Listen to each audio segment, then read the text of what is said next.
I think that allowing for the book being, after all, a parody, something like 1984 could actually happen. This is the direction the world is going in at the present time. In our world, there will be no emotions except fear, rage, triumph, and self-abasement. The sex instinct will be eradicated. We shall abolish the orgasm. There will be no loyalty except loyalty to the party. But always there will be the intoxication of power. Always, at every moment, there will be the thrill of victory, the sensation of trampling on an enemy who is helpless.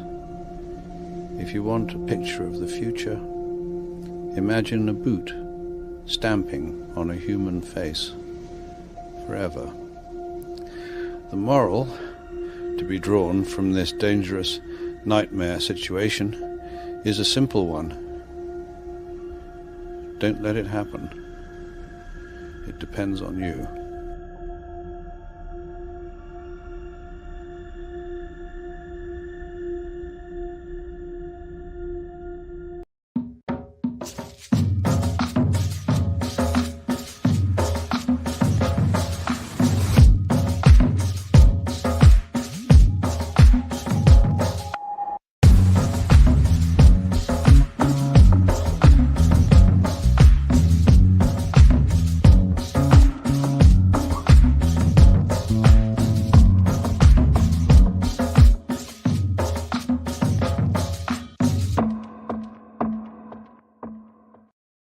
What's going on, everyone? It's Nina Infinity. Welcome to my channel on this Wednesday. This is Breaking the Narrative, and I'm here tonight with the very lovely Ashton Blaze. Hi, Ashton. How are you? Hi, I'm doing good. I'm doing good. How are you doing? It's dark. We are hit by storm after storm. I live in Florida, so if you are not from Florida, if you didn't know, from July to October, it is quote unquote hurricane season, which basically means like it's nothing too crazy really, unless you get like a huge warning. It basically means lots of rain, lots of wind, occasional thunder and lightning, and you might have your power go out. So get a generator. Yep, I just literally got my husband to bring back our generator because it was somewhere else. So, because we've been having like brownouts because it's been so hot here that there's just been brownouts all the time, and hurricane season's now starting. So now there's storms and stuff like that. And I was like, okay, we need the generator back here. But I know exactly like kind of like the weather you deal with there. But it's funny because we were talking about this backstage. By the way, the reason we're late is because we were having technical difficulties because we're women and there's no men around. But also Ashton, Well, I like do she have a man said, around. He's just watching the debate. okay. Better things to do. Ashton also has a power outage right now. That's why she's not on camera. Because I was like, "Why aren't you on camera? Where's your beautiful self?" But that's what's going on. And then she started talking about California because California also had a hurricane. Oh my gosh. That I was mean, kind yeah, of it's a classified hurricane, but it's funny because a lot of people don't understand like what classifies a hurricane. And so, I'm from California and my whole family's in California right now. And I'm seeing these clips, my family's showing these clips, and everyone's freaking out, buying out water in the grocery store. Definitely like how a lot of newcomers to Florida during Hurricane Ian acted. And a lot of people are definitely on social media. I know I'm going to be called out and be called insensitive to this, but I feel like I have to say something. A lot of people in California are on social media freaking out, saying how terrible everything is, and as somebody from California, California's definitely faced worse rainstorms where things were kicked over, things were knocked over, things like, streets were flooded. Like California has experienced worse damage than what Hurricane Hillary has caused. I think because the word hurricane is so, I guess, foreign to people in California, that's why they're all freaking out. But rightly so, though, because hurricanes are terrifying, okay? Because I went through a hurricane here when I moved here. We escaped one because it went, like, right to Florida, sorry. And then the other one hit we Delta hit us. So I Oh, lived yeah. through Hurricane Delta, and that was some of the most crazy because we didn't have power for like 3-4 days. It was crazy. The network went down. It was a whole thing. Like rocks were just, streets were just torn apart. It was like an actual hurricane. I saw it's like an act of God when you actually witness it. You're like, okay, I can see why people in the olden times would be like, oh my God, like, Poseidon's angry at us, because it's crazy to look at this shit. And but it's so funny because I've lived in California once in a while too, like, just intermittently here and there. And they just can't drive in the rain. So I feel like, because Chris Well, Gore. I think because hurricanes are very common in Hawaii. I wouldn't be surprised if it's just got. I haven't done much research on it, but I wouldn't be surprised if this got blown over from Hawaii or something. So I wouldn't say this is an issue of quote unquote climate change per se. I definitely am a believer in climate change, by the way. Like, I'm not denying climate change. Sure, I'm yeah. sure I'm sure I'm, not, not popular from the chat saying that, but I don't think this particular situation is a result of climate change. I wouldn't be surprised if it just blew over from Hawaii or blew up from Mexico, where it's very common to have hurricanes, Yeah. which explains why it would be much lighter. Because again, as I said before, California, where I'm from, has had rainstorms that are heavier than what I'm seeing from Yeah. Hurricane Hillary.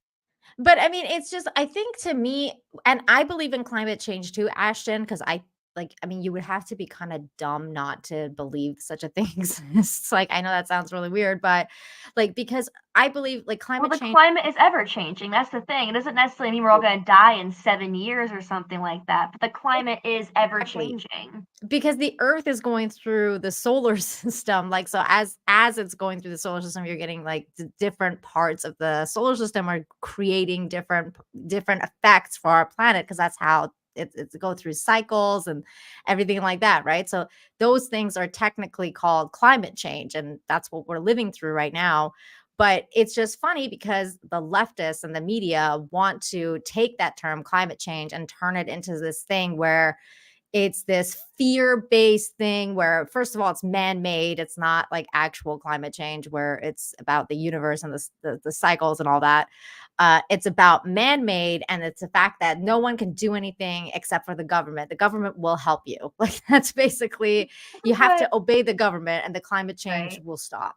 This is That's what bothers me about it, though, is when people use things like Hurricane Hillary and volcanoes and forest. I mean, forest fires in California are a different story because there is dry grass. yeah. See what? Let me get into this because a lot of people don't understand who aren't from California. The reason there's so many forest fires in California is actually because of a law that was passed where, the government would no longer remove dead trees and The dead. shrubs. Yeah. Right. And so all this dead grass, all these dead trees, instead of, removing them, what would just stay there and collect, and then the grass would rub together and cause forest fires. Also, controlled fires are really important for dry areas, like in Northern California, where they do get a lot of dry grass bushes.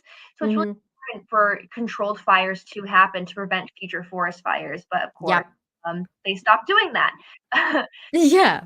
That's I wonder why though, Ashton. I wonder why, right? Because it's right. again going back to the wanting to control you and wanting to, make you submissive, right? Like, make you think that there's nothing that we can do about these climate things. There's nothing that we can do to help it. It's just gonna happen. And we're the only ones that can help you after it happens, kind of thing. It's just like, I don't know. I think there's some things we can do to mitigate. I will say this, there are a lot of things that we as humans are doing that are hurting the planet. Pollution, litter, things like, overusing certain resources. I absolutely agree with that. There needs to be a change in this. However, the issue with this is that we're focusing so much on things like forest fires and hurricanes and tornadoes and natural disasters that come with living on planet Earth, that we're not focusing about actual issues at hand that we could make the world a better place to live in. And the thing is, people are right. The more that we litter, the more pollution we cause, it's going to make the earth less livable. However, they're using things like natural weather and things that are going to happen with living on planet Earth as if it's going to be terrified about, instead of the main issue is, hey, let's look at countries like India and China that are producing so much pollution. How can we reduce this? Yeah, sorry guys, no live video of Ashton tonight because her power is out. And she's on a Jenny, guys. I'm thankful she's even here. I know I want to see her pretty face too. I agree. But Ashton, to your point, you're absolutely right. And I think that one of the reasons that I can't stand these climate change bros is because I think that there are things that we could do as well. I agree with you. Obviously, like if you want to live in a better place, like be the change you want to see kind of thing. Like, yeah, you should recycle. You should do you shouldn't just chuck your trash on the street. That's the basic stuff you teach like kindergartners, right? Common sense, right? But common sense really wants to get involved. If the government really wants to get involved, we should be looking over at countries that are producing the most pollution in the world and saying, hey, we're not going to do business with you anymore. We're not going to do business until you cut this pollution down, and then start bringing jobs back to America. Hang on though, because I think it's a little bit more complicated than even that, because I think it's more about, again, like it's this kind of perpetual lie that the government wants to do. Because, for example, right, they want to tell you like go buy electric cars because fuel cars are bad, so we want to replace all fuel cars, which have the most pollution. Well, and not just that, the battery on the electric cars are so bad for the environment. And once they start a fire, they don't go out. So it's incredibly bad for the environment to have electric cars. It's actually, so it's one of those things. Things that are like even solar panels, I found out recently, the production into making these are terrible for the environment. They produce even more pollution. Yes. And they kill all the birds. And so do the windmills, because the birds like think that it's something and they go towards it and they just die. Because the problem though with pollution and the problem with the environment isn't so much, hey, how can we develop new ways to continue our bad lifestyle, but instead changing our lifestyle to be healthier in a way that helps the environment as well. Like, why are we still eating junk food that contain preservatives and all of these different chemicals that are made in factories, which cause all these pollution? Why are we continuing to buy products that create more and more pollution? Like, why are we using more and more product? Why are we buying new clothes like, if you look at how much America, I hate to say it, but how much you're talking about consumerism culture, right? Like consumerism culture is the biggest issue when it comes to pollution and hurting our environment. So one, if we as Americans looked at how, for example, slave labor and pollution are connected to all the things that we buy, say on Amazon or AliExpress or Alibaba, Shein, for example, we would recognize that a lot of our how what we buy every single day is contributing to hurting our environment. But instead, we want to rely on our government to make all the choices for us, and that's a huge issue. Yeah, that is a big issue for me. And I just wanted to read this, by the way, because we were talking about this and it reminded me of the Chris Gore thing, a tweet that he put out, because he says he put out this tweet responding to this guy, Brett Craig, that's talking about the Hurricane Hillary's thing. And Brett said, we live in the age of hype. The hype is used to promote fear. The fear is used to control us all. Here is the latest forecast for Hurricane Hillary for LA. Showers and possible thunderstorms at possible gusts of 30 miles per hour that won't blow a rose bush down. Yet there were press conferences and apocalyptic prognostications from the climate change called, and then the engineered weather crowd. Hillary is a sad, disorganized storm in the end, perhaps some flooding in the mountains and deserts, but like a yawner for Southern Californians, which is kind of like what you said. It's like they've had way worse. And it's just so funny that they wanted to portray this. Hurricane's a blessing, because California really needed more water. They needed rain. So LA should not exist. And I say that not in like any political my way. God. I say that in a way that LA and everything down in California is basically desert. And so all the water that is in South California is actually taken from the reserves up in Yeah. Northern California. So Southern California should not be as populated as it is. And really, the reason why there's so many droughts in California is because Southern California basically takes all of Northern California's water. There's not enough water in California for everybody who lives there. That's why there are droughts in California. So for this hurricane to show up and basically rain down all of LA, which never gets rain because again, it is a desert, it's kind of a thing. They really did need it, but it's just so funny how the government wants to go into overdrive to be like, everyone should fear this hurricane. My God, we're gonna all die. You're all gonna die. And it's just like, oh, it was just a rainstorm. Okay. Oh, that's fine. Real quick, I want to say thank you to Braz Monkey over on Rumble. By the way, we are simulcasting on Rumble, so I know everybody's watching the debate over there, but we are simulcasting there as well. So thank you for the $5 just to say cheers. We'll give you a cheers gift. And also over here on YouTube, Deranged Lunatic for $1.99 says, Ashton and Nina, you're both truly drop dead gorgeous. Well, thank you, DL. Do you like Rumble, by the way? Do you like Rumble, like streaming on Rumble? I'm probably gonna start a podcast pretty soon, and I want to. I do like Rumble a lot. In fact, later tonight, if you end up staying on here for a little bit, maybe we'll switch over to Rumble exclusive so we can actually have like adult talk, because you know how here we can't really talk about anything. But maybe depending on if we want to get into like spicier stuff, maybe we'll just go to Rumble exclusive.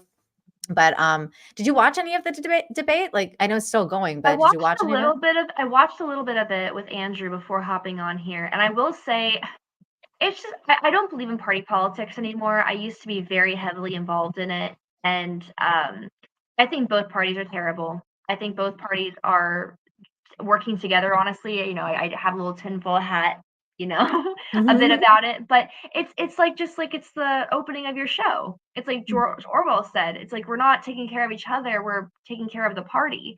At the end of the day, like, look at, we treat our party politics like our political parties like sports teams. It's very strange to me. At the end of the day, both parties take us to wars. Both parties benefit corporations and the warmongers. Both parties are have self-interest. They don't actually care about the average American.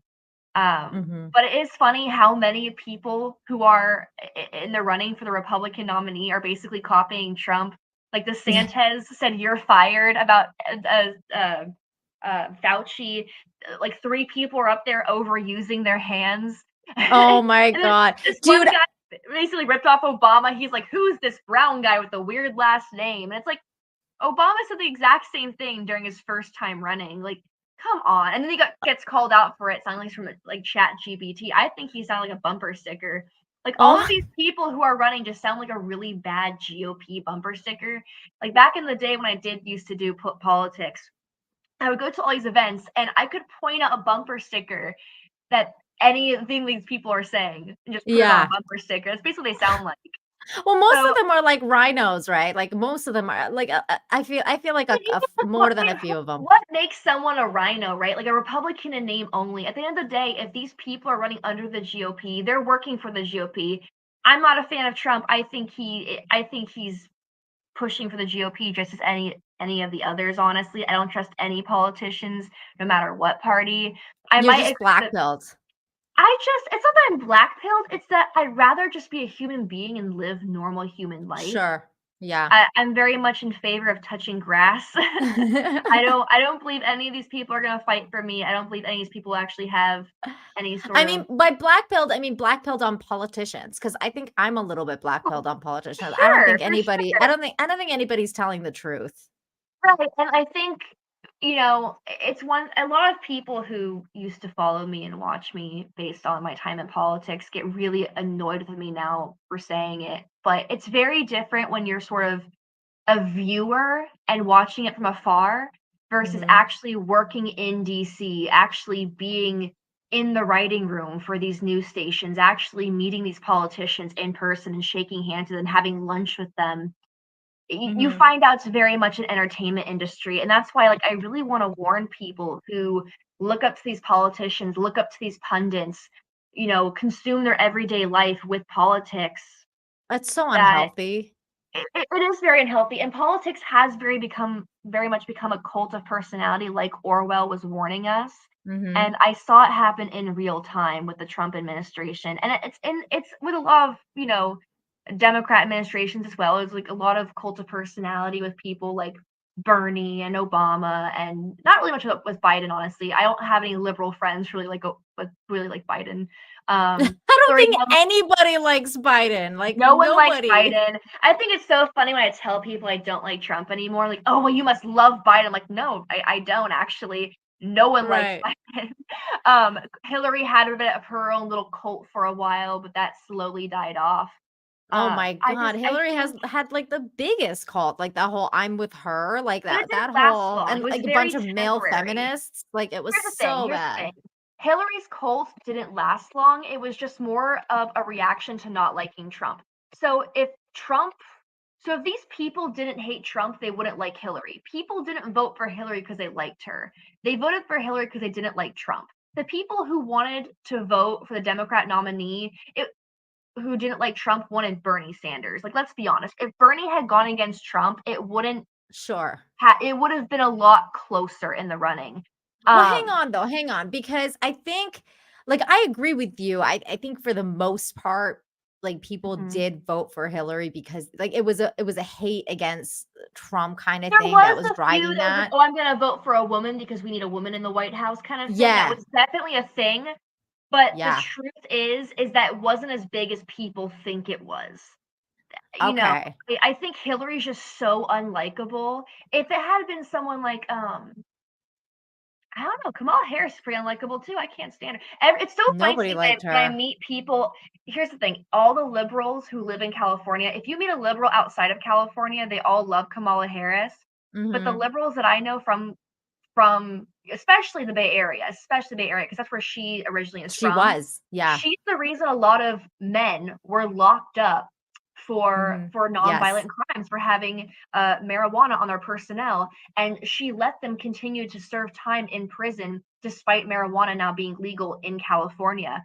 She's very much hated by almost everyone in the Bay Area. She's not likable. She's not liked by her own party. She would not be where she is if Biden wasn't so desperate for a woman of color to be standing by him. I know. How genuine was that, right? Like, I just need a woman of color. She's terrible. She's the biggest. If anyone's in favor of the police state, it is her. So it's so ironic for me to hear her talking about, whenever Kamala Harris says Black Lives Matter and not F the police exactly, but she talks badly about the police. Defund the police. No, she said it. She said defund the police. She gave them power. If anything, she's the one who put all these people in prison systems. Like, she's in favor of the capital of prison systems. She believes that all these prison systems that are private or privatized should be paid up, because she got paid off. So I guarantee you she got paid off by these corporate paid prisons. I guarantee you. Agreed. She allowed so many men to rot for nonviolent crimes. Yeah. She's terrible. Absolutely. It was because of her. Like, it's so funny because, like, now they've come full circle, right? Now she's like walking back everything she did. But like, it was like, that was one of the things that, like, the blatant lies. Like, oh yeah, I used to listen to Tupac in college while I smoked weed. Like, not only is that a huge lie because she wasn't even in college when Tupac was a thing, but like, it's just disrespectful to all the people that she put in prison for non-violent crimes and then continue to watch them suffer. And she saw these young kids grow up without a father figure in the home because she allowed, it's so gross to me when she was in the Bay Area, like going to schools and elementary schools, like hugging these children. I'm like thinking to myself, how many of these children in the Bay Area don't have a father in their household? So cringe. Because she put the dad in jail. Yeah, because of her. Like, she's the one that broke up these nuclear families. And then it's like, give me a hug. Oh my God. I hate her so much. I think she's worse than Hillary. I really do. Like, Hillary is a war criminal for sure. But like, as someone who's from the Bay Area and grew up with some of these kids whose parents ended up in jail. I don't Like, think went to anyone's elementary worse school with than these kids. Hillary, dude. I don't think anybody's worse than Hillary. Like, I Right, honestly okay, think like, she's the Hillary worst. is a war criminal, but with Kamala Harris, it hits me personally because I of know where what you I'm from mean. and who I grew up with, and watching this horrible thing happen right in front of me. I Growing know up as what a you mean. kid. It's like, honestly, too, it's like, at this point, this is why I'm black pilled on politicians too, Ashton, because it's like, here we are sitting here going like, oh, who's worse? You know what I'm saying? Like, it's like Right, it's like, why am I a voting constant between conversation of It's like, why who's am I being told I have to vote between the lesser of two evils? Like, we both know we know they're both evil. yeah, Like, why do I have to choose between them? I don't know. I just think yeah. it's so simple. Like, also, why is marijuana like not legally like federally legal? Like, I don't understand that part. Like, I'm still surprised it's not federally legal. Like, I don't I don't smoke get it. personally. I'm not a fan of it. I would not. I would personally not want to be around somebody who has to smoke on a daily basis and do nothing else but smoke. But Mhm. I don't understand why it's not federally legal because, in my opinion, it's a lot better than cigarettes. And there are people who just smoke a pack a day, which I think is disgusting. I don't know. There's I so don't many things know. I we can think go it's into about that. I don't know. I mean, I would, I've thought about that too. Like usually, because I was like, because they could federally tax it too. So I would think that it would make more money for them if they did do it, if they legalized it federally. But I don't know. I don't know why they don't do it. Maybe it's just because there's some places that are just kind of still against it, like very I much the so. I thing is, don't know. I have a weird thing about taxes too. Is like I don't like when Joe Biden goes up there. Like on Twitter, he was saying, "I don't believe in raising taxes for anyone who makes less than $400,000 a year." It's like, okay, great. Well, if you're really pro families and pro middle class and pro the working class, then not only will you cease raising taxes on those who make less than this amount and only raise taxes on the 1% or whatever, you'll also lower the taxes on those who make less than a certain amount. Like, Mhm. I don't think, like, I don't understand why people, for example, who are self-employed and make a certain amount Mhm. have to receive just a high tax rate. I don't understand that. I don't understand like why teachers can pay for their own school supplies. I I don't don't understand. There's understand so many so things. many things, man. Jinx, jinx, it's true. I don't understand so many things either. But real quick, I do understand amazing kindness and support. And I just wanted to thank you, BPST. Thank you for the $47 just to say hi on Rumble. So thank you for that massive Rumble rant. And hello to you as well. Hello. I just realized that I can start sharing screen and show the Rumble rants because I saw Cody do it. Camelot was doing it, and I was like, "Oh my god, you could do that!" I forgot that you could do that. He teaches me stuff sometimes with this YouTubing. Smart man when it comes to marketing, honestly. Like he He has really good is. ideas. Like the man looks like a dumb Alabama man when it comes to marketing and algorithms. He knows what he's doing. He knows this shit, man. He knows this shit, and he's cultivated a really good community on YouTube as well. Like one of His the chat's best. so nice. His His chat, oh my gosh. so When I nice. go on Yellow Flash, everyone just hates me. When I go on Ricada, everyone just hates me. I go on Camelot show, it's like, hi Ashton, you look absolutely lovely tonight. I I hope you're know. having a wonderful day. And it's like, where did you find these people? I don't know. He It's so lucked hard. out. He found like seriously some of the best people. But you know I what? know I he did too, hates though. me. I'm not gonna shit on my own chat, Ashton, because I'm gonna take this moment right now to tell you guys that I love my freaking chat. I love my Your freaking chat's really chat nice so too. much. They're very I I wholesome. I think I've cultivated a really good chat too. So I'm no shade in my chat. I love my chat. I'll So admit my chat hates me. They hate me. really? They hate me. Oh, I'm just one of those people that like I've created such a bad reputation for myself by my own fault because I was really stupid in my early 20s.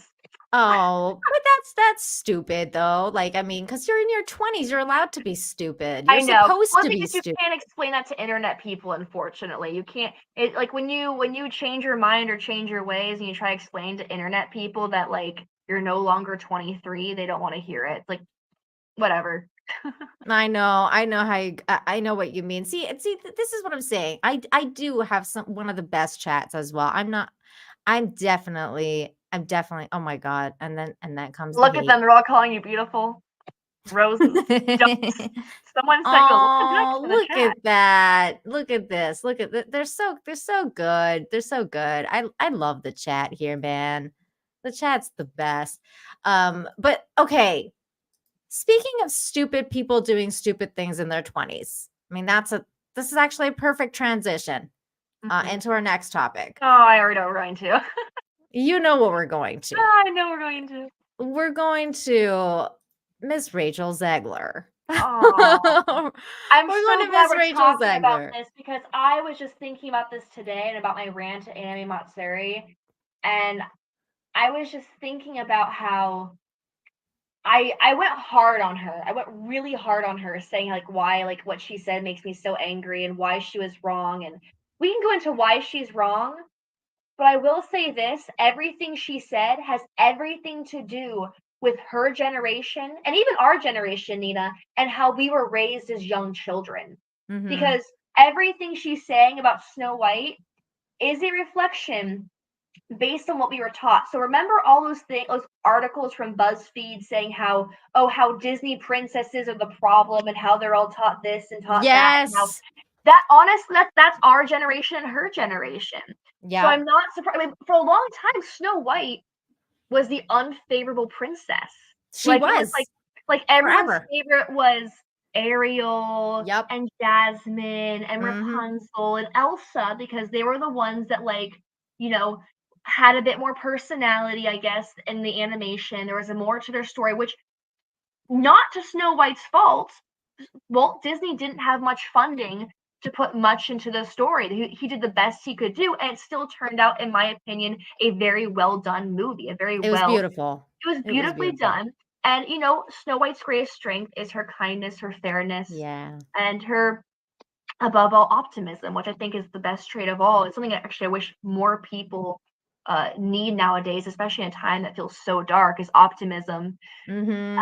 And ironically enough, it's those things that we need the most. And Rachel Zegler, unfortunately, is being told to just spit on it because I'm sure, because I'm so convinced that everybody who works for Disney and Universal and Warner Brothers, they're from my generation. Everyone in the writer's room is from a generation I was told that we need to revamp the Disney princesses, because what Rachel Zegler is talking about now, we'll get into the video, but basically sounds like what we already heard a million times. Like the princess doesn't needs to save herself. She doesn't need a prince. And it's like, well, we've already seen a million other movies like this. It's not a new concept anymore. In fact, we've actually had 3 Snow White films in particular where Snow White actually does save herself.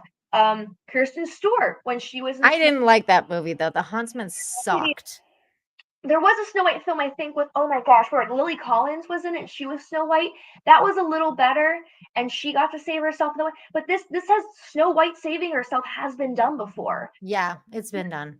Just like everything else has been done though too.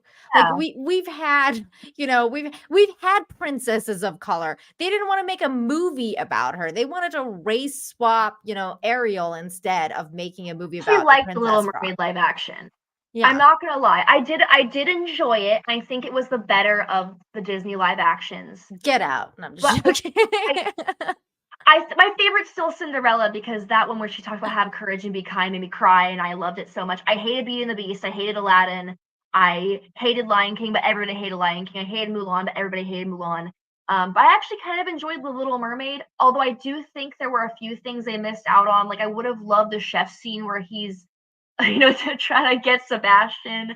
Apparently that was problematic because they didn't want to show him cooking crabs. Oh, I don't know. I wish that's actually stupid. I wish. No, I'm serious. Apparently that was like a problematic scene, and they were like saying they didn't want him to show because of PETA and like all that stuff. They didn't want to show like animal cruelty. I wish they animated Sebastian better. I wish Scuttle was less annoying. I honestly feel like Halle Bailey wasn't even the issue with the film. I think she was very beautiful, had a beautiful voice.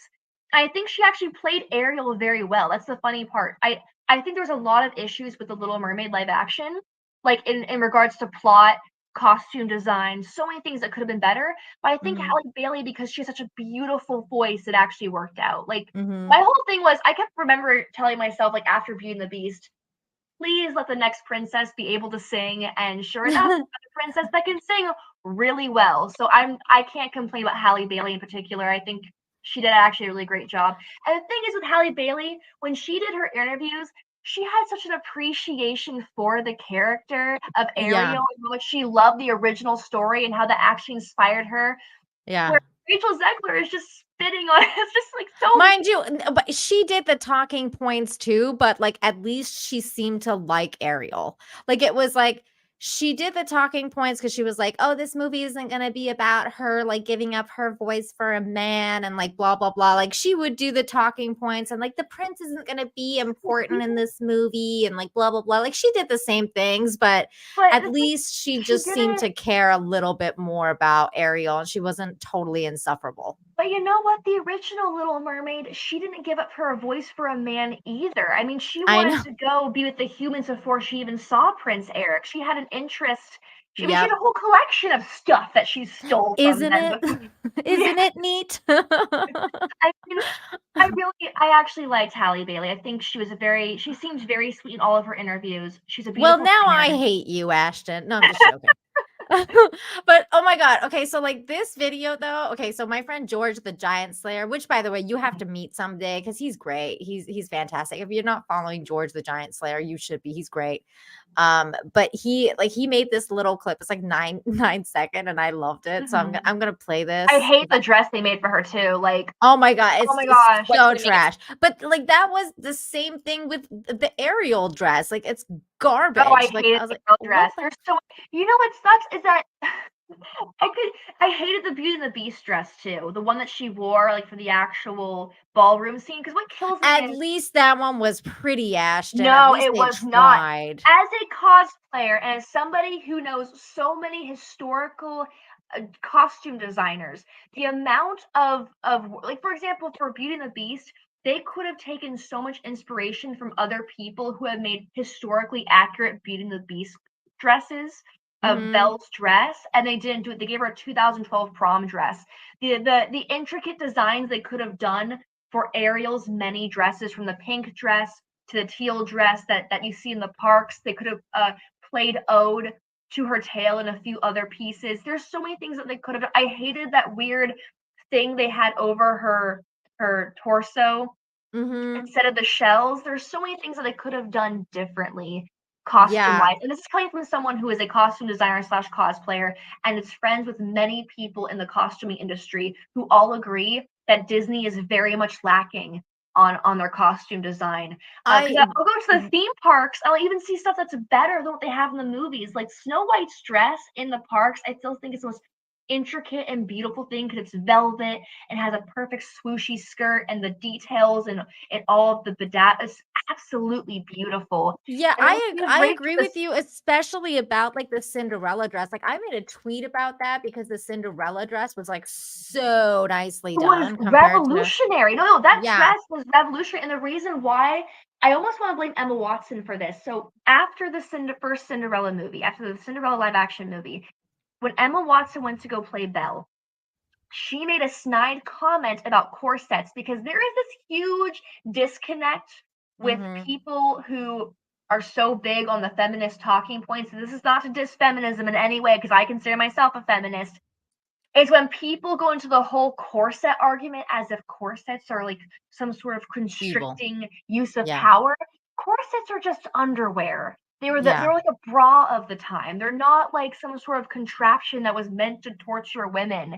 And so because of that, Disney went into this whole thing. That one comment Emma Watson made, Disney went into this whole thing that sort of they try to modernize all of their stuff now. And Yeah. look, that's the problem, is that I don't want a modern version of this dress. I don't want it to look like it's from 2019 or 2020. I want to look like it's made in the exact historically accurate timeline you're trying to give me.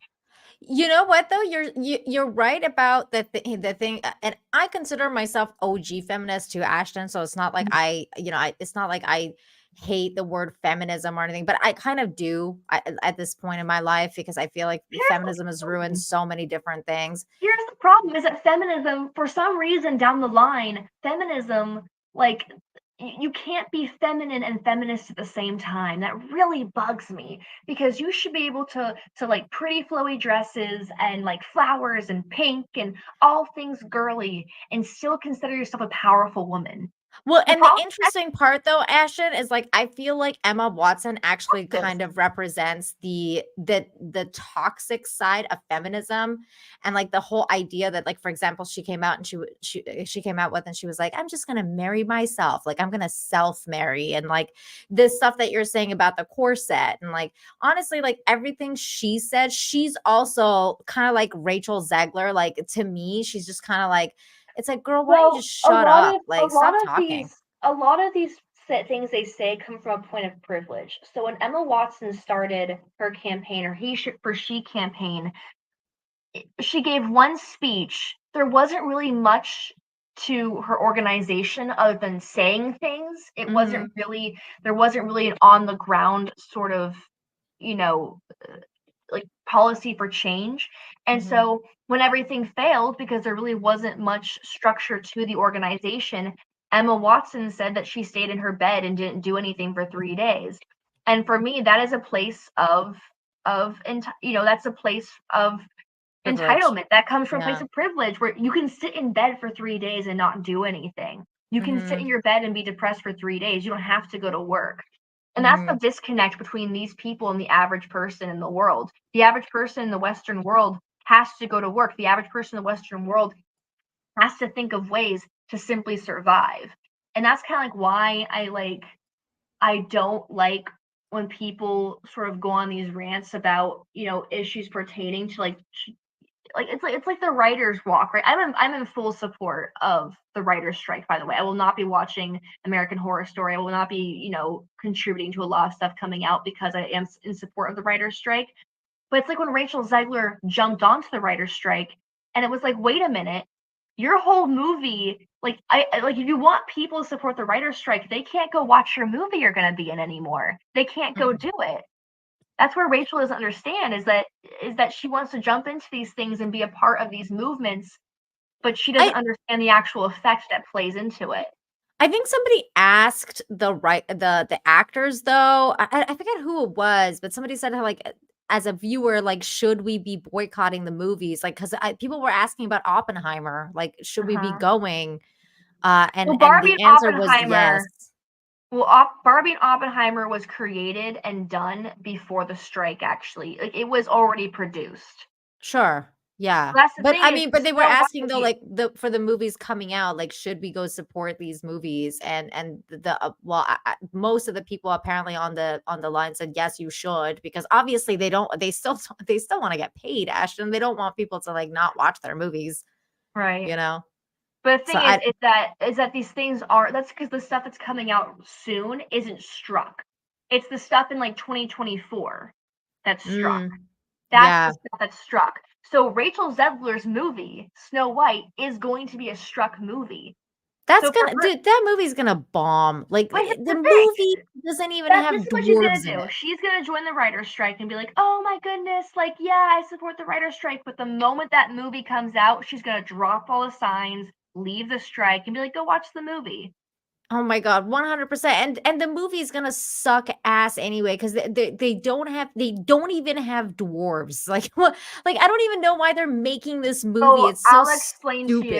So I'll explain to you why Disney's making so many live actions. Okay. Well, hang on. Before you get into that, let's watch this 9-second clip from George, because I thought it was funny. Here it is. What's gonna make it stand out? What would you say? Princesses can be the heroes of their own stories.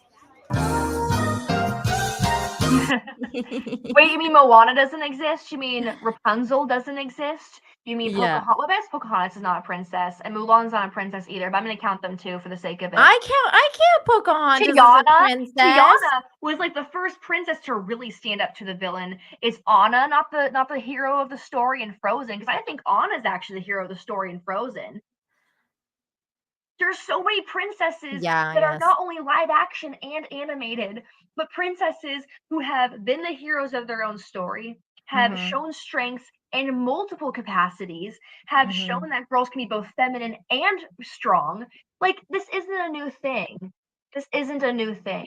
No, it's definitely not a new thing. And real quick, I just wanted to get this super chat here. The street bike guy for $5 says, I'm 26. I was MGTOW out in my late teens and early 20s, early 20s talk about lame and stupid. Oh my God. No, you're not. Dude, I can't, like, dude, you've come back from MGTOW. You're good. Like, MGTOW people are very, I feel like sometimes they're very negative. It's like it's like, damn, like, calm down, everybody. Princess Leia is another good example. Very good example, actually. And she's a Disney princess now, and they don't care about her at all. And they just want to erase her from history. They don't even want to talk about her. Who? Princess Leia from Star Wars. I don't think they're trying to get rid of her. No, meaning like they're trying to get rid of her. Well, they kind of are trying to get rid of her. Like, well, they don't market her as much as the new stuff because they don't even want to talk about the old stuff at all. They want to get rid of all the old stuff, like all the old Star Wars stuff. They don't even want to talk about. They don't even have her in the parks or anything. Like, it's pretty bad. I think the issue at hand for Disney Star Wars is that it's not so much Disney's trying to quote unquote get rid of the old Star Wars. It's that Disney had very much of an ego boost with buying Star Wars, and what's happening with Disney making these. It's actually a lot to do with why Disney's making live action remakes. It's that Disney is currently fueled by member berries. Is that they're not making a lot of new original ideas, so they're basically feeding off what's already, pushing out nostalgia. Because nostalgia, it's like when you think about it, who has money? Not little kids, older people like our age who are now graduated and have degrees and have jobs and like can go spend our adult money on whatever we want, right? Disney loves Disney adults because we don't have kids to spend money on. We'll just go to Disney and buy all this junk because we have Disney or we have adult money to spend on it. So they're trying to play into the whole nostalgia thing. So what they do is they make their own versions of these old things and thinking, oh, people will love it. They'll buy into the new thing. So when they made the Star Wars land at Disney World and Disneyland, they didn't think about what we're actually nostalgic about. They just thought, oh, adults like Star Wars, but we'll make a new Star Wars and new is better. Therefore, they're going to spend more money on it. So they made the whole Star Wars land based off the old Star Wars or the new Star Wars. And of course, everyone hated it. It wasn't, Well, of course they're going to hate it. The new Star Wars sucked. But because they spent millions of dollars on it, they can't go back now. But they're still trying so hard to make things work. It's why they made a Kenobi series, because they thought, well, we have to go back to the old Star Wars. So what we can do, we can make a Kenobi series because everyone liked Kenobi. Oh, let's make an Ahsoka series because everyone liked Ahsoka from, the Star Wars. Yeah. Like from the Clone Wars. It's just, there's so. Are you watching that? Are you watching Star Wars? I am not. Look, where's Anna? We need Anna for this. I'm not that much into Star Wars. I'm not much into Star Trek. Everything I know about Star Wars and Star Trek comes from my mother. I'm a Doctor Who Firefly chick. Like, I know nothing about Star Trek, and I know the bare minimum about Star Wars. Oh, that's okay. That's okay because I'm a huge Star Trek and Star Wars fan. I love the OG and even the prequels. I absolutely love it. But I refuse to, after The Last Jedi, I refuse to watch any. So I haven't watched any Star Wars property since The Last Jedi, including the one that they ended it with, the Rise of Skywalker. I didn't watch that.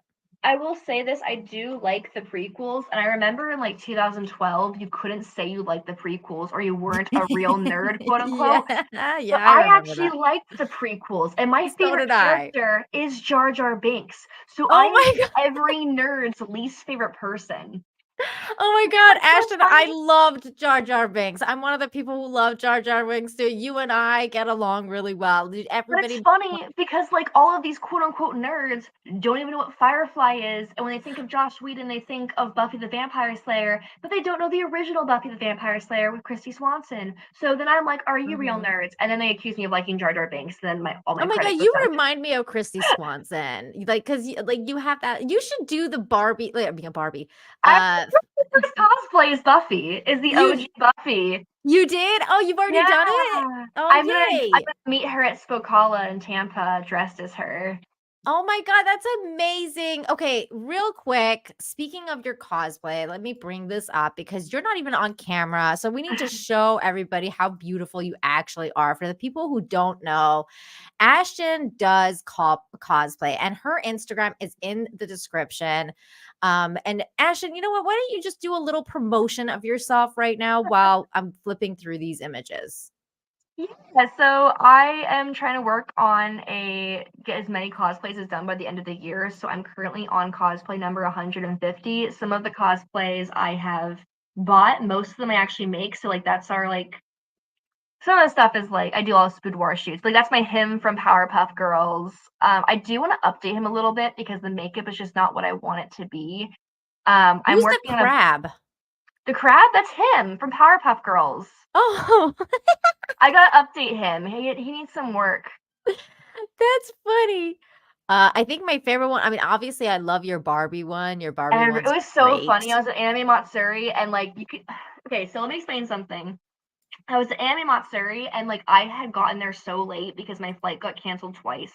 I didn't get there. I was supposed to get there Wednesday, but I didn't get there till Saturday, which meant I had one day at Anime Matsuri essentially. So I had just gone off the plane and I guess there was like 10 Barbies at Anime Matsuri and Oh, every single one of them someone tagged me in it. I had to comment explaining it wasn't me. oh And my I had to God. explain to the men in the chat who were at Anime Matsuri strictly for, Flashcast and all that. Barbie's gonna be a very popular cosplay and Halloween costume this year. Oh, I am oh, not the only person. 100%. I She's am gonna not be the like only Harley person. Quinn. Remember when Harley Quinn did Oh the my daddy's little gosh. monster, like everyone and Margot their mom? Robbie. Margot Mhm. Robbie superiority. I'm telling you. Here's the thing. I can't stand.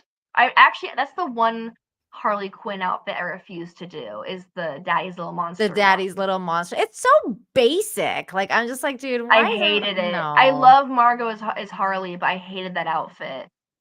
I will Oh say my this: Margot God. did the voice wrong. I don't like the story for What? You That's my think sexy so? Marty.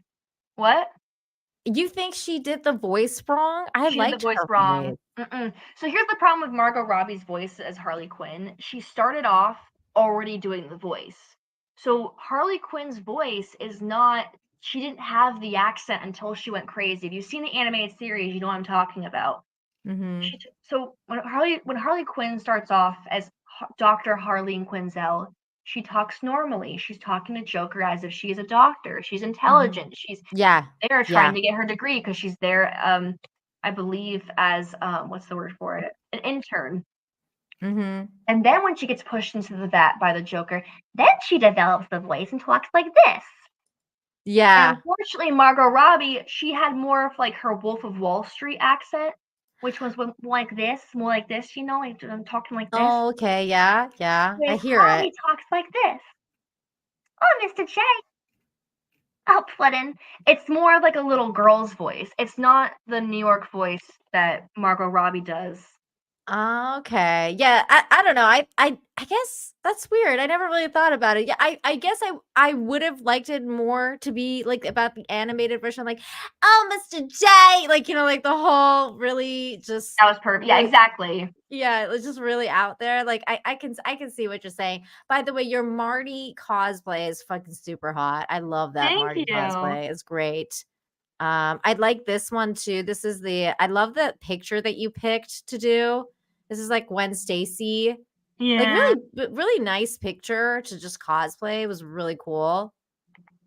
So just Well, just someone really cool drew that stuff. for me. I have to find his name on Twitter. I shared his account because he did such good work.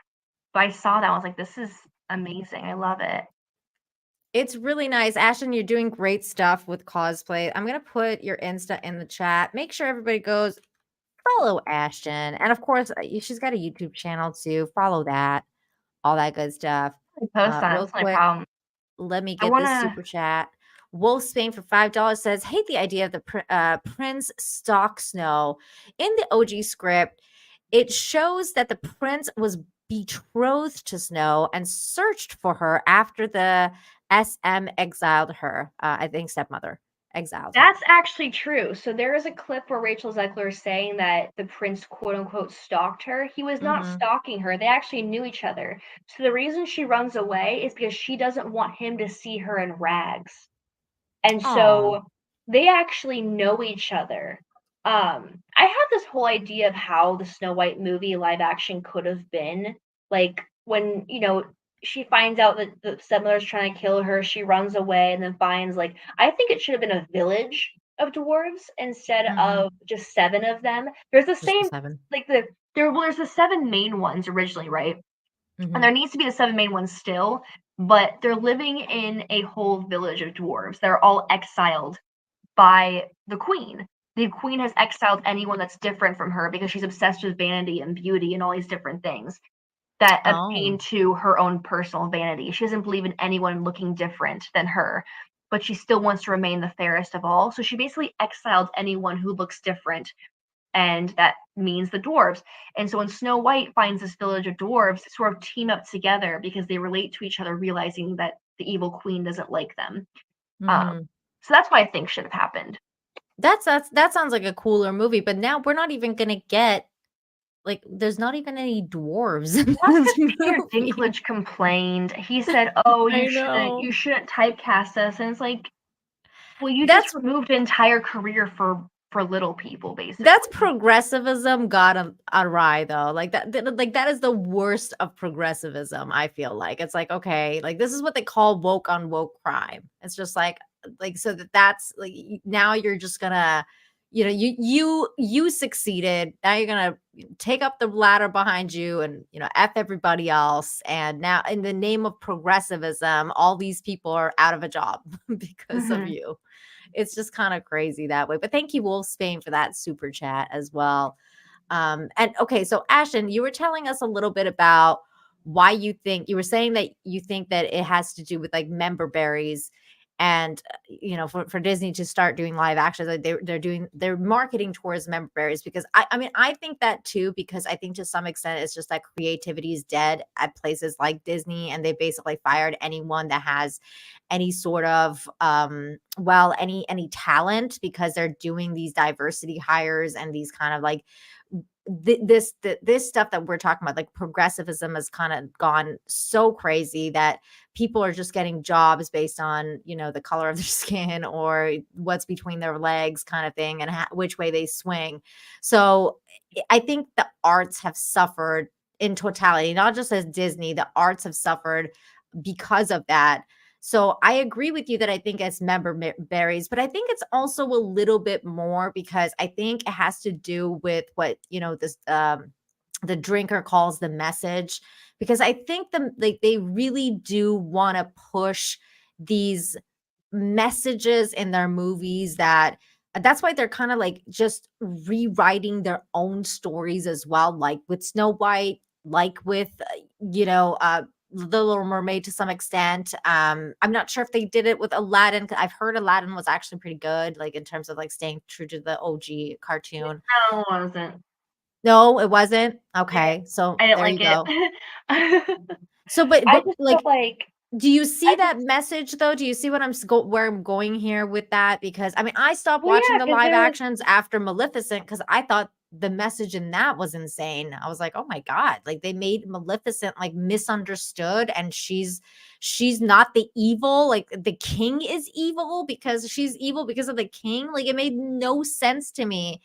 So I'm just wondering what you think of that. Backstory movies, because I'm just like, why can't the villain just stay a villain? Yeah. Why? Why do you think that is? I think they thought it was something that was different. I think they thought, well, there's a huge market for people who love the Disney villains, and we can sort of sell towards that. People think there's this huge I really don't think there's this massive political agenda. I think Disney just thinks, you know what? There's a target audience to sell something to, so let's make something for that. And so unfortunately, I feel like Disney's marketing team is a little behind on what the current generation wants, because they seem to be trying to sell ideas that kind of went outdated a few years ago. Nobody needs this Snow White movie that's already been done 3 other times. They don't I need know. it. They don't like we've had 3 other Snow Whites. But Where we the just Snow White also had has another Cinderella though, Ashton, and that wasn't even Disney, and they came out with that with, like, Billy Porter as, like, the fairy godmother or whatever, and it's just like, this is what I'm talking about with the message, it's like as if it's just constantly being bombarded in these giant IPs they're just trying to make like, Well, Billy honestly, for me Porter being the fairy godmother wasn't even the wrong part with that movie. The wrong part with the movie was the whole script. It was cheesy. It just looked like a really bad I didn't watch it. Disney Channel movie. I don't know how to explain it. I feel like a lot of then again, I feel like Disney Channel back in the 90s was still better back then than it is now. I don't know how to explain it. I don't know how to explain it. Like I Do they wonder. even have the Disney Channel anymore? Is it all Disney Plus now? No, they have Disney Channel still. I just like I look at a lot of the stuff, like, so I used to be a nanny, and I look at a lot of the stuff that the kids I nannied for are into from Disney Channel, and Mhm. I debated someone on this because they're like, "Well, you just like the old stuff because it's nostalgic." And I'm like, Mhm. "No, but if you really compare them side by side, the old stuff actually had better plots and better script There were writing. better stories and They were better they stories, were like, if you look at, yep. like, there's a movie now that, like, the kids watch, it's called Zombies. It's, like, Mhm. about, like, how zombies are, like it's basically segregation for humans and zombies, and, like, it's a cool concept actually, but the problem is the music is really cheesy, the script is really cheesy, and then if you look at, like, what I watched as a kid on Disney Channel, like, movies like, I'm trying to think, like, The 13th Year about that kid who became a mermaid when he was 13 years old. The Mhm. script and the acting was, like, significantly better. Mhm. That's what I'm Even talking High about School though. I Musical think was significantly better, although I will say that Sharpay Evans did nothing wrong about High School Musical, but that's just me. but that's the thing I'm talking about though, Ashton. I think is that the reason that those things were better is back then people, first of all, cared about the arts more, and second, that they were getting hired based on their merit and based on the fact that they could produce these good script and they could, produce these good stories. Whereas in now, everyone has become basically hired because of their they're checking a box. It doesn't mean that they're actually good at their job that they're doing. It's become like I don't it's think it's it's a diversity evident. hire thing. I don't even think it's a diversity hire thing. I think it's a matter of what can we write quickly? Because because here's the thing, when new Disney like decom movie, I'm using Disney Channel as an example because that's kind of like Mhm. what we're talking about now. Sure. When new decom movies used to come out, it used to be Mhm. a new decom movie every like 4 to 6 months, and Okay. now it's and now and now it's like Every I day. feel like there's a new one every week, and so it's almost as if they're producing more and more and more instead of it's like it's now it's Quantity instead quantity of over quality. quality. Yeah. Exactly. I think what's happening is Disney is so desperate to make more and more and more money that they'll churn Mhm. out cheap products at a faster rate, and that's what's Mm. happening. That's an interesting point of perspective as well, and I agree with you because that's also like, I mean, I think Bob Iger even commented about that. Like he was like, I think we're But he's also producing too many contributing to it shows. though. He's contributing to it though. Of course he is. Of course, Bob it's his Iger like fault. started it. Like, I Yeah, of remember course. when I was a kid and, like, we had Kim Possible and That's So Raven, and then well, Lizzie McGuire I didn't think was very good, honestly. I thought it was kinda cheesy too, but Lizzie McGuire movie was so much better than the actual show. I all the stuff that you're naming, by the way, is like way past my time, like way Oh, before okay, I'm my time. sorry. Kind of, I no, that's fine. Like I'm older, so I didn't watch those things. Like that But was it's like just and, like, after me. people will tell me, like, "Oh, you just like certain things because nostalgia." I'm like, "No, because everybody liked Lizzie McGuire, and even, like, then, I knew it was not a good show, like, the script wasn't great, but, like, the Lizzie McGuire movie was actually well done. Like, you have to when you look at 2 products together, you're able Mhm. to say, "Hey, the plot in this is the plot in this is not as good, the script is better in this one, the costuming." You can point out these different things without having the glass of nostalgia over your eyes. Because there are things I look at, like, I liked as a kid where I'm like, "Wow, that was really cheesy and not that great." But Mhm. then I can look at stuff like Hocus Pocus. I'm sorry, is 1,000 times better than Hocus Pocus 2 for the simple fact that, 1, you know, the original Hocus Pocus didn't need Walgreens to fund the whole thing, because Hocus Pocus 2 is basically a I didn't even Walgreens watch it. ad.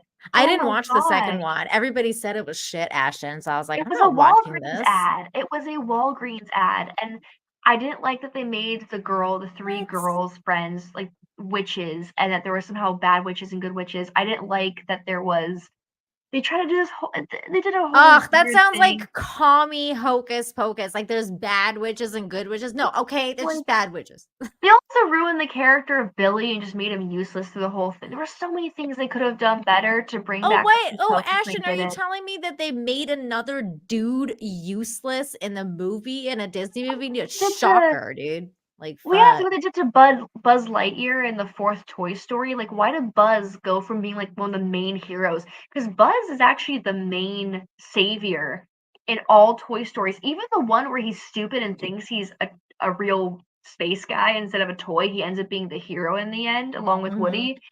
In the fourth Toy Story, he's stupid and doesn't know what a conscious is. It's like since when does Buzz not know what a conscious is? When the whole This is, time I'm telling you, all the stuff we're talking about, this is all the message. Men are now useless. Like women don't need no man. It's just like all men are bad. It's all of these things that are going into this collective kind of understanding of what Disney's become, like how Disney has fallen, because it used to be we're a team, like, it used to be like we're both like we both need each other. Like the prince and the princess need each other in order to live happily ever after, or whatever you want to call it. But now it's just constantly like the dude is bad, the woman is misunderstood, and even when she's a villain she's misunderstood because the dude was bad. And it's just like, I mean, come on, Cruella de Vil, misunderstood? Come on. No, we didn't need we did not need a backstory for a lady who wanted to kill puppies. I'm Like, sorry. exactly. Like, we really Did you didn't actually need watch that. it, by the way? The ending is so messed up because like Cruella, I guess, like actually gifts Pongo and Perdita to Anita, and like it's just like I don't know. This idea, I don't know. I literally, okay, I sat, I'm telling you, Ashton, I haven't watched a single live action Disney movie since Maleficent because I was so appalled by that movie. I was like, I'm not watching any more live action movies. But like that movie, I sat there and like shout out to my nerdy home, Stephanie, my nerdy home, literally like went point by point like of what the movie was. And I just watched her live stream and I was like, this no freaking way that Cruella de Vil got attacked by dogs and the dogs were the evil. Like that's why she turned bad. I Because don't the know. dogs attacked her. Like Do what? you know what Disney They villain killed I her would have mom. loved? I would have loved as like you know what Disney villain I would have loved the backstory for is Ursula. Like I want to know why she was banned from the kingdom. And I have a theory to like why Ursula's so pissed off and hungry for power. I think like she's part octopus. She's not a mermaid, right? Yeah. I think what happened was because she's not related to King Triton or anything because she's part octopus. In the live action Little Mermaid, she calls her Auntie Ursula, which like doesn't make sense to me because again, she's not a mermaid, she's an octopus. So she can't be related to them in my head canon. Right? So I think that King Triton, think about it, the dude's got multiple wives, clearly. Like he's got multiple things going on in different oceans. The dude's a hoe. I think he had a thing going on with Ursula or whatever, but it wasn't quote unquote approved because she's part octopus. And so he didn't want to get in trouble for having a thing with this octopus chick. So he casted her out. And then she was all pissed off because she got blamed for something that wasn't her fault. And that's why she's hungry for power. Okay, but hang on, because you say that the dude was a whore. And at first I was like, I kind of like, I would have agreed with you if the dude had like a different colored daughter, like for every single one of the sisters, but all the sisters were white. So I was like, yeah, but they have different facial features. They all look different. Do they though? They all kind of look like Ariel, like big eyes. They have the same Well, that's nose. all the They're all characters, the same though. face. No, they have different noses.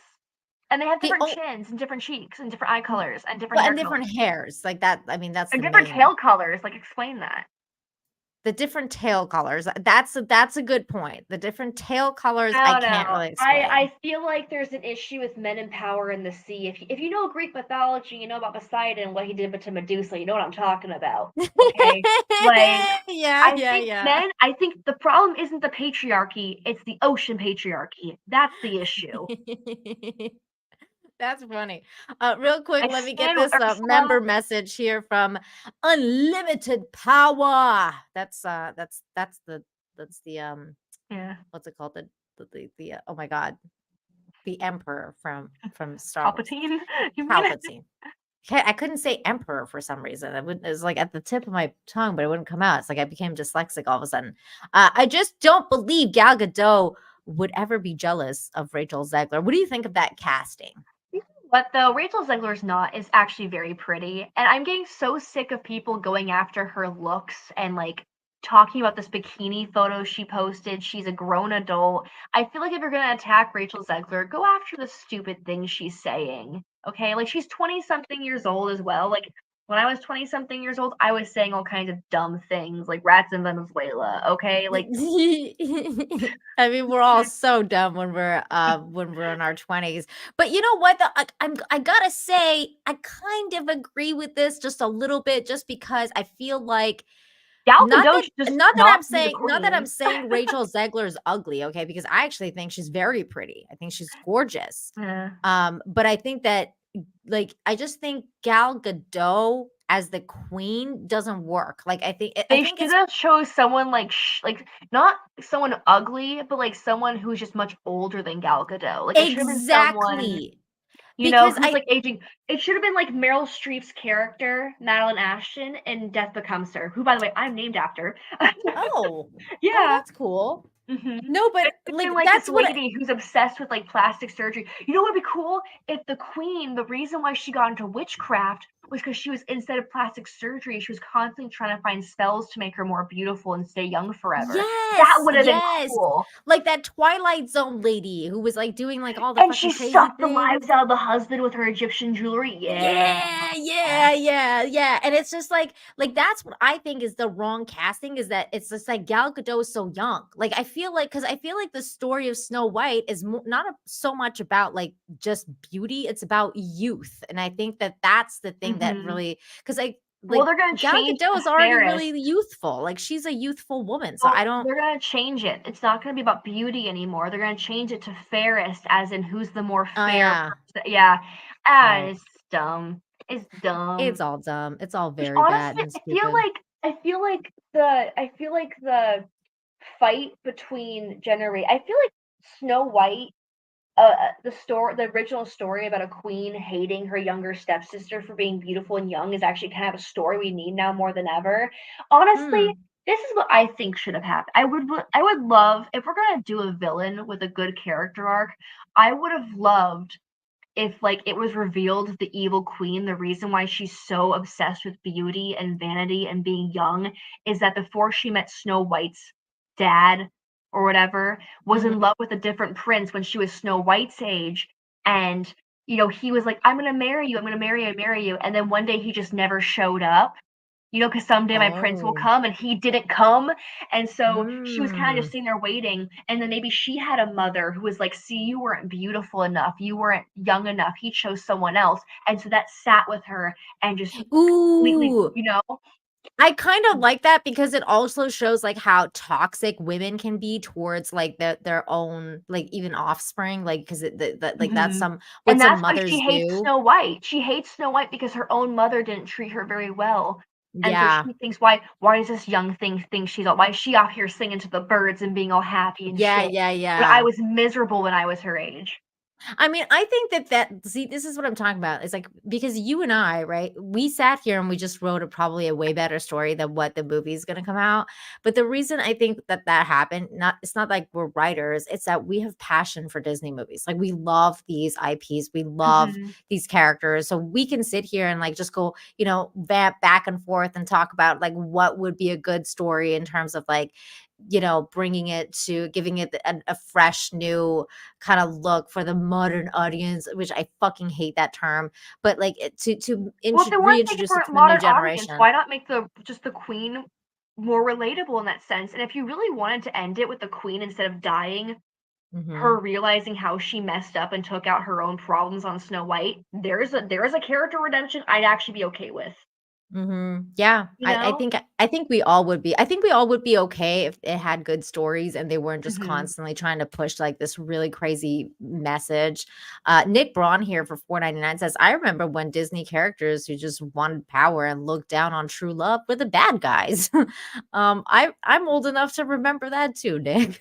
Like holy shit. So it's why we hate the idea of finding true love. Like, here's the thing, if I never find the person I'm meant to be with, if I never have, a family or whatever, I am content with that. But the thing is, I'm not spitting on it. I'm not saying it's never gonna happen. I'm not against it happening. And that's the problem is we should tell young people, if you end up alone, just doing your own thing, that's fine. But you should Mhm. also want someone to spend your life with. You should also want someone to share that happiness with. You shouldn't tell people, yeah, having men is terrible, having a wife is terrible, having a husband is terrible. That's not Mhm. something you should tell people. You should tell them, you know what? If you find your person, you find your person. Exactly. And it's okay if you don't. And it's okay if you do. Like, it's fine. Mhm. It's okay.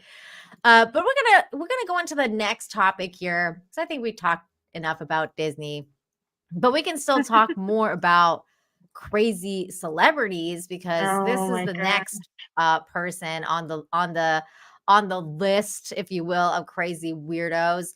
Um, but you know what? You know what? Before we get there, why don't we take a little music break? We'll take a little musical break. And I wanted to ask you, have I have you to head heard out. what the I my have to God. head out. It's my bedtime. Oh no. Okay, that's fine. I You can know. go. I'm Look, we have sorry. Rachel Zegler in the chat and she's saying hi to us. That's fine. You can go. I'm gonna keep going though. I love you. Thank you I for love coming you by. too. Do you wanna like say anything before you Yeah. leave? Tell the people where they can find you, what you got coming up next. I am going to be at Dragon Con next weekend. I'm very excited. And yeah, you can follow me on Twitter at the Ashton Blaze, on Instagram at the Ashton Blaze. And I'm not really utilizing my YouTube right now, but I am hoping to have a podcast pretty soon. So I will let you all know when that comes out. Woo, yay. And yeah, hit me up and I'll help you with simulcasting and things like that if you need it. Yeah, of course. And then I'll probably fix up my sleep schedule so I can stay up later. Everything's been crazy. Of No worries, man. Thank you so much for stopping by, Ashton. You're the best. course. Thank you so much for having me. Of Bye. course. Bye. And that's Ashton, everybody. Yay. I'm so glad she came by. She's a very nice person. And again, make sure you go and follow her, especially on Instagram, because she's got a lot going on. She's doing a lot of cosplays, and I really I really enjoy her cosplay content. She does also have an OnlyFans for those of you guys who are interested. She didn't really mention it, but she does have one. So if you guys want to support her in that way, you can do that as well. I'm not providing that link, but I'm sure you can find it. I'm sure you can find it. Now, we're going to take a musical break, just like I was telling Ashton um, before she left, because I wanted to play this for you guys. I was looking at I was watching Flawed and Mo's stream today over on Rumble because I like Flawed. I think they have a great channel. They're very entertaining people. And they shared the song with everyone. And I was like, this song is even better than the original one. Cause I'm sure you guys have heard about the guy that kind of went to the stratosphere with his new country song. I forget the guy's name. I'm sure everyone knows what I'm talking about. And when I play the song, everyone's gonna know what I'm talking about. It's I think it's Richmond, north of Richmond. I forget the guy's name. What's the guy's name that's gone to the stratosphere? Everybody, come on, you guys know. You know what I'm talking about. You know what I'm talking about. Somebody did a remix of his song, but with like AI. It's like AI cover. There, thank you, Oliver Anthony. Thank you, Samantha Palmer. Um, yes, Oliver Anthony. Thank you, Emily. Everybody. somebody did an AI voice cover of his song with Hank Hill. And I just about freaking died because it was so freaking funny. What's going on, 201 Studio? How you doing tonight? You're coming in a little bit late. Ashton just left, but I'm going to keep going because I've got stuff to talk to you guys about. We haven't even talked about the second topic yet, but we're taking a little musical break to play this because I thought it was hilarious. So we're going to play this. It's Hank Hill singing that song. I've been selling my soul, working all day, overtime hours, for bullshit pay, so I can sit out here and waste my life away, drag back home and drown my troubles away. It's a damn shame what the world's gotten to the people like me, people like you. Wish I could just wake up and it not be true, but it is. Oh, it is living in the new world with an old soul. These rich men north of Richmond, Lord knows they all just wanna have total control. Wanna know what you think, wanna know what you do, and they don't think you know, but I know that you do, 'cause your dollar hates shit, and it's taxed to no end. Cause the rich man, cause the rich man.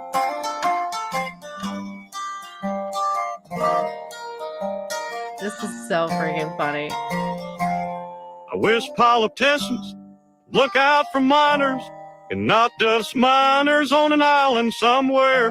Lord, we got folks in the street, ain't got nothing to eat, and need whole beef, milk, and welfare. So God, if you're 5'3" and you're 300 pounds, taxes ought not to pay for your bags of fud drowns. Young men are putting themselves 6 feet in the ground, 'cause all this damn country does is keep on kicking them down. Lord, it's a damn shame what the world's gotten to for people like me, people like you. Wish I could just wake up and it not be true, but it is. Oh, it is living in the new world with an old soul. These rich men north of Richmond, Lord knows they all just wanna have total control. Wanna know what you think, wanna know what you do, and they don't think you know, but I know that you do, 'cause your dollar ain't shit, and it's taxed to no end. Cause the rich man, no, the rich man. This is so great. I tell you what, that was the best dang song I ever heard. Listen. This is why AI is a big concern for a lot of these voice actors. There's a lot of voice actors kind of pissed off about stuff like this. Okay. So, I mean, that was pretty good, man. That was pretty good. And that was AI. So you can understand why people are weirded out by it. If it's like, when it's done right and you're like, oh my God, that sounded like Hank Hill's voice. That sounded like Mike Judge, but I'm pretty sure that was that was definitely AI. It's wild times out there, man. Wild times. Okay. The next topic. I tell you what, Bobby. I tell you what, we're going to the next topic right here. The next topic is another celebrity that honestly I'm kind of over. I'm kind of over her. She says she's over cancel culture. Well, I'm over you, Jennifer Aniston. I'm over you. Jennifer Aniston's so over cancel culture. Is there no redemption? Okay, so Jennifer Aniston, she constantly wants to get people to notice her. She just wants people to know that she's still out there. She still exists after Friends. Friends was a big show. She became famous off of that. Real quick, I want to answer this. Yep, heck yeah. And the link is in the pinned comment as well as the description. So make sure you check it out. And yes, rest in peace, Dale. We love you, Dale Gribble. But yes, Jennifer Aniston is constantly just saying random shit to stay relevant. And I feel like this is definitely one of those times because this is such honest bullshit that is coming out of her mouth. This is such bullshit. Like I'm calling bullshit, absolute bullshit on your ass, Jen. Little Jennifer Aniston. Because she's constantly trying to cancel other people. But let's see what she's had to say. So could she be more done with cancel culture? Okay, that's pretty fun. That's pretty funny. Friends reference. In the new interview with WSJ, this should be SJW magazine, I think would be a more apt name for what we're going to call it right here. Jennifer Aniston, 54, says that she refuses to hold people who make mistakes in the same regard as former Hollywood mogul and convicted rapist Harvey Weinstein, 71. She was completely fine with him, though. I mean, everybody knows this was an open secret, and I'm sure Jenny knew just like everybody else and decided not to say shit when it happened. Okay. I'm so over cancel culture. The morning show star told the outlet, by the way, the morning show was actually pretty good. Not going to lie. I did watch it and it was good.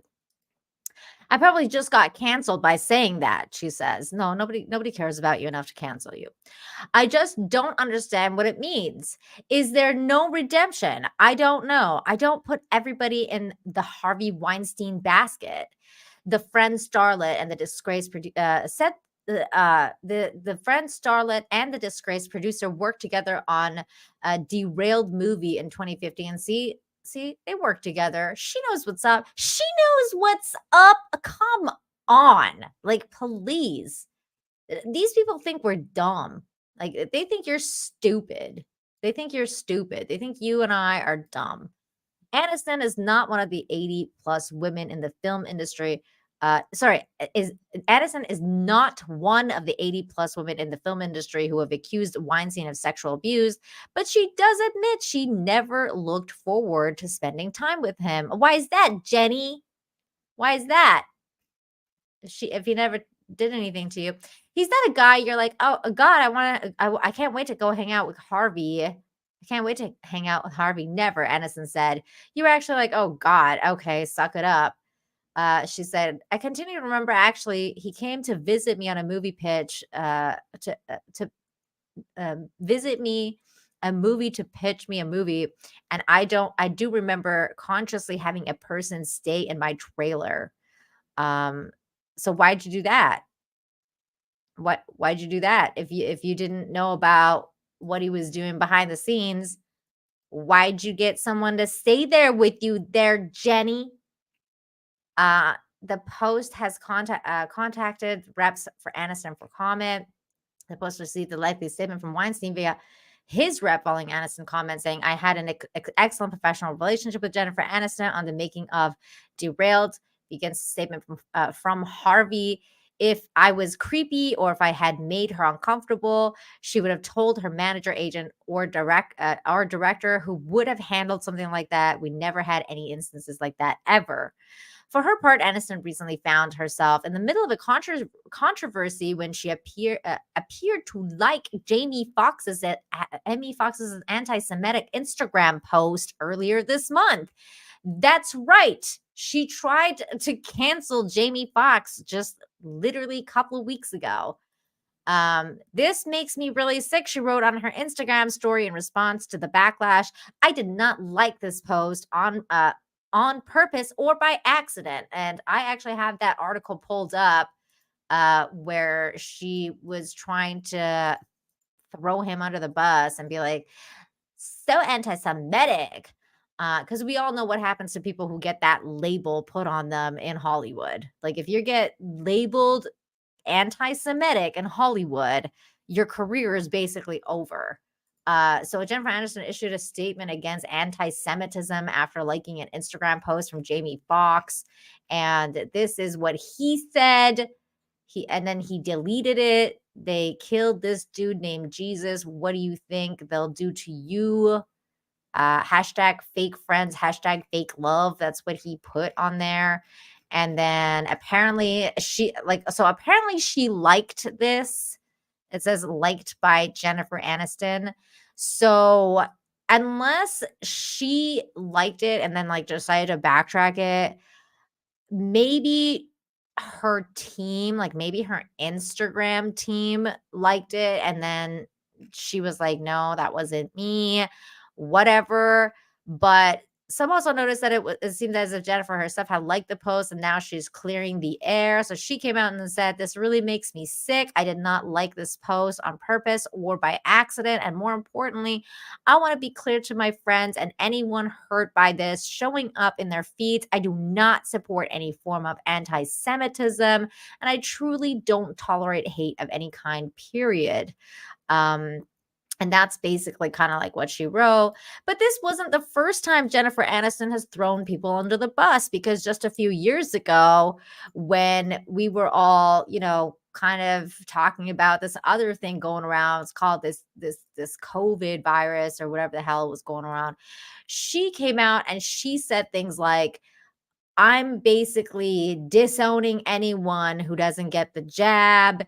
And I've like basically disowned people in my own family for getting not getting the jab and not masking up and like things like that. Like she full on basically canceled her own family members and her friends. So Clifton Duncan posted this out, said this liar proudly stated that she cut everyone out of her life who didn't get the shot. And that's true. So other people kind of went on that and posted screenshots of the articles covering that. Jennifer Aniston defends staying away from the unvaxxed. Friends co-creator regrets systemic racism that influenced all white cast. Jennifer Aniston turns off Insta comments amid Jamie Foxx's anti-Semitic controversy. So kind of like case in point, all of these different times where Jennifer Aniston went in on cancel culture and decided to participate in cancel culture. I think the most egregious one though for me is this one here, like the one where she basically was saying that she was disowning people who didn't get the jab, like in her own family. And like I saw her video, like she put a video on Instagram and she had like a freaking mask on and everything. Like this lady was absolutely like just, and I mean, I'm still thinking she's bonkers about it. I'm sure she's going to be following the new mandates that are going into effect sometime soon. I'm sure she's at the top of, the world, explaining how we're all, not great for not following it if we don't. And I'm sure she would cancel us in a heartbeat if she could. But yeah, so I wanted to call her out because I think that if you want something to stop, maybe start with yourself. Like maybe Jennifer, maybe if you're sick of cancel culture, maybe stop participating in it. That would be a good start. Maybe stop being a total bitch. I don't know. I'm just saying it would be really nice if you didn't, cancel people for not doing that to themselves. I mean, like, it should be a personal choice. My body, my choice, right, Jen? Right, Jenny? My body, my choice. Remember that saying? I don't know. Maybe I'm just too old. Maybe I'm just too old and I remember things. Oh, wait, never mind. Jennifer Aniston's older than me, so she should remember that saying. So that's what I have to say. I can't stand hypocrites. I can't stand people who, like Jennifer Aniston, just run their mouth whenever it's convenient. It's that, like, what's it called? Like it's the selective outrage, it's the selective outrage. Darren's so right. I'll take virtual signaling for $100. Yes, 100. It's a selective outrage. Just get the frig out of here, man. The street bike guy, thank you so much for the $5. Says Jennifer Aniston is way overrated. Lisa Kudrow was way hotter in the 90s. Lisa Kudrow also seems a lot better to be around as well.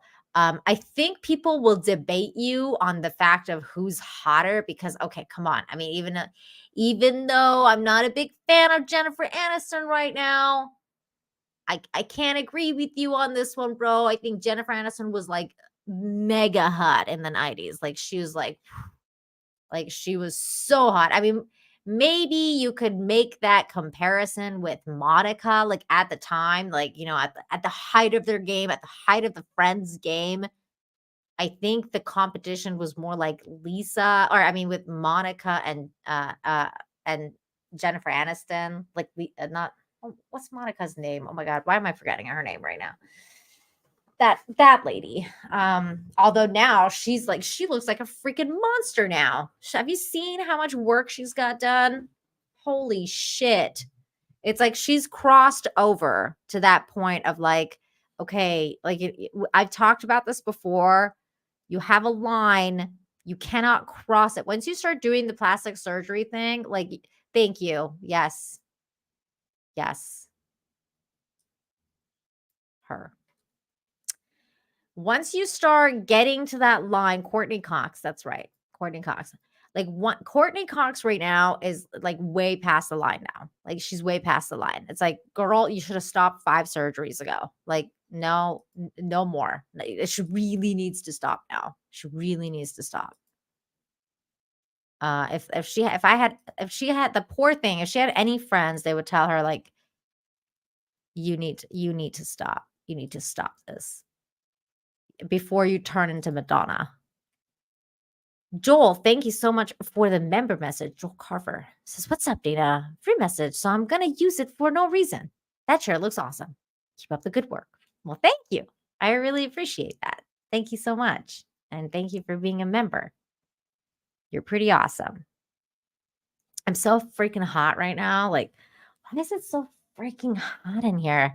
See, this is why I wish Ashton was here right now. I'd be like, hey, can you hold it down while I go and turn on my AC?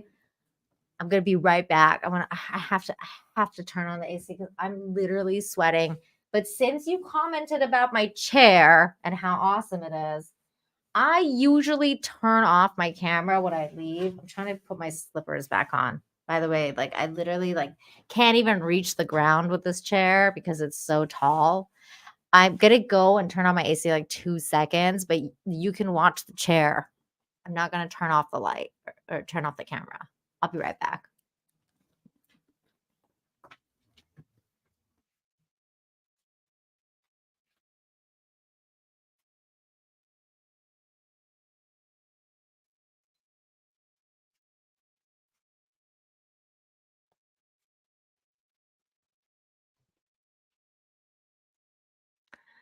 Oh my God. I turned it down more. It was already at 27, man. I cannot believe it's so freaking hot. It's like next level here. This chair is definitely made for a big dude.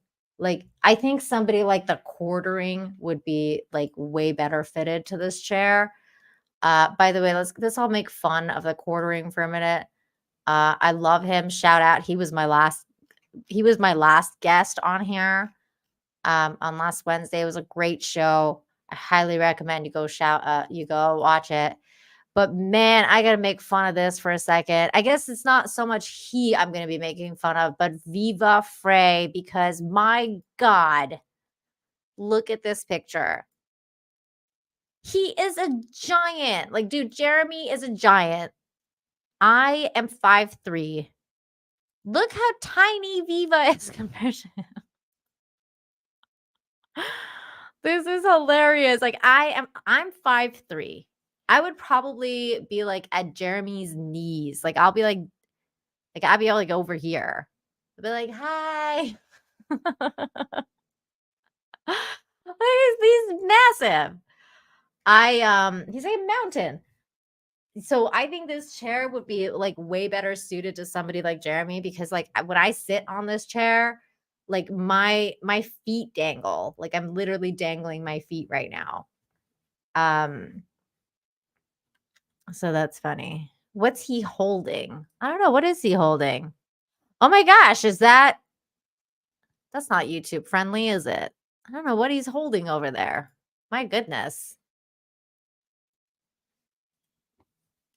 Well, we weren't supposed to see that. Can you go stand and talk? I miss Mr. Chair. What? Wow, that's wow. Okay. Okay, the other thing I really wanted to comment on is this little news that dropped earlier this week. I haven't seen many people talk about this, but I want to take a moment. Just wanted to take a moment to give this dude a massive shout out. And before I do that, you know what? Let me get this real quick. Julian Rodriguez, Nina, thoughts on lockdowns and mask mandates potentially being implemented again? Sounds like a cabal is failing a bit. Okay. I think I'm going to address this over on Rumble. Okay. We're going to talk about this in just a few minutes, but over on Rumble so that we can actually talk like adults. Because I don't want to say anything that can get me deplatformed on here. But before we do that, we can talk a little bit more about a couple of YouTube friendly things, which is this right here. The original voice of Mario, Charles Martinet, is stepping back. So Nintendo put out this saying Charles Martinet has been the original voice of Mario in the Nintendo games for a long time. As far back as Super Mario 64, Charles is now moving into a brand new role of Mario Ambassador. With this transition, he will be stepping back from recording character voices for our games, but he continue to travel the world, sharing the joy of Mario and interacting with you all. It has been an honor to work with working with Charles to help bring Mario to life for so many years, and we want to thank and celebrate him. Please keep an eye out for a special video message from Shigeru Miyamoto and Charles himself, which we will post at a future date. This dude right here, he is an absolute awesome dude. He is a gem. He's just a gem of a person. I had the pleasure of meeting him many years ago when I worked at Nintendo. He came to one of the Nintendo meetups that we were doing, and he is Mario. Like he is Mario. So he would do different things. Like he would, like, for example, he would make messages, like outgoing messages in the voice of Mario for people, like, hey, it's me, Mario. You have reached it, like it's omniscient guys voicemail. Please leave a message. Like he would just like do like the Mario voice for people. It was so great. Like he's just such a good dude. And he loves the fans. Like he loves the fans, man. This guy is all about the fans. So I'm really glad that he's still doing the fan stuff. But it's sad that he's not going to be voicing Mario anymore. So I just wanted to give a shout out to him because I think it's kind of like an end of an era. If you're into Nintendo games like I was, and if you're like Mario was my boss, like he's my boss. With that voice, you could be as like Koopa character. Okay. I should have tried harder. Wow. Okay, what else did I want to talk about? Oh, I don't know if I want to talk about that. Okay. I think here is where we're going to stop. We're going to go on Rumble for just at least like 20 minutes or so. Talk about some adult topics like COVID and all the other stuff. Thank you, everybody, for watching over on YouTube. The Rumble link is being dropped right now. It's in the pinned comment as well as the description. So if you guys are interested, come and hang out in Rumble. Let's have an adult conversation about things that may be happening really soon. It's kind of depressing, not gonna lie. But yeah, let's go over there. Let's talk. Massive thank you to those of you who super chatted, became a member, gifted memberships, any of that kind of stuff. Thank you so much. Also, thank you for the Rumble rants, but we're ending on YouTube. We're still going to be live on Rumble. Thank you so much for watching over here. And I'll see you guys next time on YouTube. If you're not going to be going over there, I'll see you guys next time. And for everybody else, see you on Rumble. Are you ready? Are you ready? For the thousands in attendance and the millions watching around the world, ladies and gentlemen,